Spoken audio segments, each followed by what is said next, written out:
Are you someone who is looking for tasty breakfast with very minimal prices? Then this is the best place.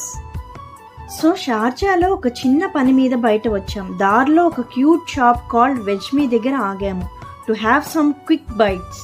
ఇక్కడ best thing ఏంటంటే there serving was so quick and also very friendly staff. First podi masala dosa try చేసాం. This item was so good and everything was perfect. Next వాళ్ళ చోలే భటూరే తిన్నాం. ఈ item తిన్న తర్వాత దీనికి అందరూ ఫ్యాన్స్ అవ్వాల్సిందే. సో మనం ఇక్కడ ఏ టిఫిన్స్ తీసుకున్నా they give us 2 chutneys and sambar guys. ఇప్పుడు ద మోస్ట్ ఎక్సైటింగ్ ఐటమ్ ఏంటంటే there rava kesari. This is highly recommended guys, don't miss it. మేము తిన్న every dishes were so good guys, so don't miss to visit. మళ్ళీ కలుద్దాం. ఇప్పటికి సెలవు తీసుకుంటూ